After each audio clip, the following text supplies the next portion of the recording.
जय हिंद दोस्तों, मैं दीपक सर आप सभी को आइडियल स्टडी पॉइंट में स्वागत करता हूं। जैसा कि आप लोग देख रहे हैं, मैं आप सभी के बीच लेकर आ गया हूं चैप्टर 4 क्लास 10th का विद्युत धारा। ठीक है, इलेक्ट्रिक करंट। ये वीडियो का लेक्चर नंबर आपका 4 है। तो चलिए स्टार्ट करते हैं। आज हम लोग सबसे महत्वपूर्ण टॉपिक इसमें पढ़ने वाले हैं, ओम के नियम, जो हर बार एग्जाम में पूछे जाते हैं। ठीक है, तो ये काफी इंपॉर्टेंट है। ठीक है, तो इसको देखते हैं पूरा अच्छी तरह से। ओम का नियम क्या होता है, ओम के नियम को सत्यापन कैसे किया जाता है, ये 5 नंबर में पूछे जाते हैं। और केवल ओम का नियम पूछा जाएगा तो 2 मार्क्स, और ओम के नियम का सत्यापन साथ में अगर पूछ ले तो 5 नंबर। तो देखते हैं, हम दोनों देखेंगे पूरा 5 नंबर कैसे हम लोगों को लेकर आना है अपने एग्जाम में। ये इस तरह से अगर क्वेश्चन आते हैं तो वो देखते हैं। तो सबसे पहले ओम का नियम लिखेंगे। तो कैसे लिखेंगे कि यदि किसी चालक के ताप में परिवर्तन न हो, यदि किसी चालक के ताप में परिवर्तन न हो तो उसमें प्रवाहित विद्युत धारा उसके सिरों के बीच आरोपित विभवांतर के समानुपाती होता है, अर्थात I समानुपाती V, या I बराबर V बाई R। यहाँ पे जब समानुपाती अर्थात बराबर होता है तो V बटे R हो जाता है, जहाँ R एक नियतांक है जिसे चालक का प्रतिरोध कहते हैं। क्लियर, याद हो गया होगा। देखिए एक बार आपको ऐसे बताते हैं।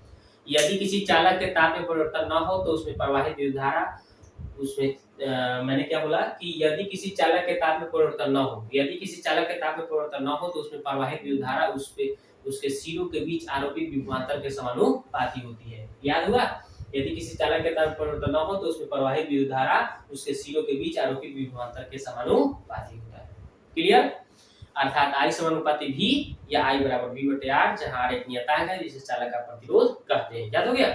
यदि किसी चालक के ताप में परिवर्तन न हो तो उसमें प्रवाहित विद्युत धारा उसके सिरों के बीच आरोपित विभवांतर के समानुपाती होता है, अर्थात I समानुपाती V या I बराबर V बटे R, जिसे जहां R एक नियतांक है जिसे चालक का प्रतिरोध कहते हैं। क्लियर, ये ओम के नियम इस तरह से आपको याद कर लेना है। बहुत बेबी है, इसलिए हमने आपको याद करने का तरीका बताया कि कैसे याद कर लेना है आपको। ठीक है, अब देखिए ओम के नियम का सत्यापन कैसे करते हैं।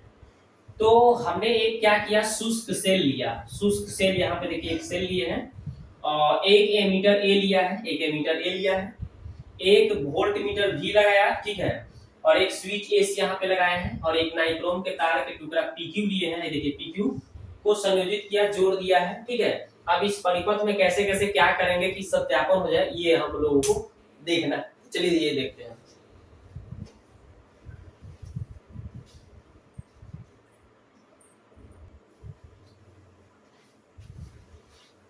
तो हमने आपको ओम के नियम का सत्यापन बताया। कैसे बताया कि हमने एक शुष्क सेल लिया, एक शुष्क सेल लिया, एक एमीटर ए लिया, एक वोल्ट मीटर भी लिया, है ना, और एक स्विच एस लगाया, और एक नाइक्रोम के तार के टुकड़ा पीक्यू को क्या किया, संयोजित किया, व्यवस्थित करके इसको एक परिपथ तैयार किया।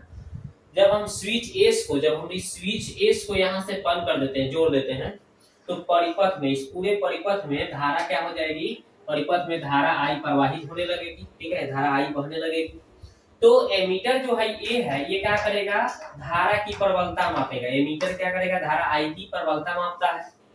और वोल्ट मीटर, देखिए वोल्ट मीटर भी जो है, वोल्ट मीटर भी नाइक्रोम के तार के टुकड़े पीक्यू है, जो पीक्यू है ना, इसके सिरों के बीच के विभवांतर को मापेगा, विभवांतर भी को मापता है। और इस प्रकार अब हम क्या करेंगे, एक सेल के स्थान पे, जैसे एक सेल लगाए थे, एक सेल के स्थान पे 2 सेल लगाकर, यहाँ पे 2 सेल लगा करके इसके पठन को हम नोट करेंगे। किसके पठन को, एमीटर और वोल्ट मीटर के पठन को हम लिख लेंगे, नोट करेंगे।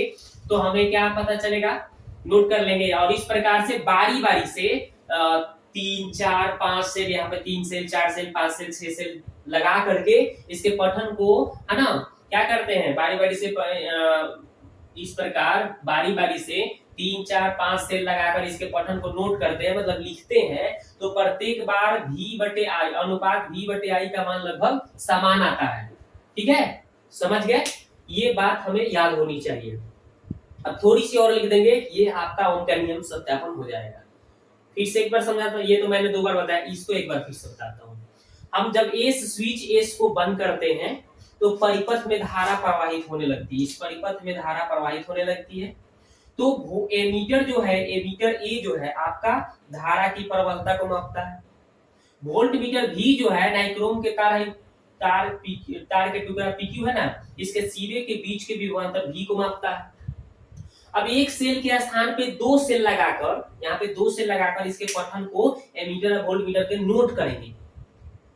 ठीक है, इस प्रकार बारी बारी से यहाँ पे 3 4 5 सेल लगाकर इसके पठन को नोट करते हैं ना, तो प्रत्येक बार V/I का मान, V/I का मान लगभग समान आता है। इतना लिख देना है। थोड़ी सी और लिखते हैं, ओम का नियम क्लियर, एकदम इजी तरीके से समझिए, याद हो जाएगा आपको।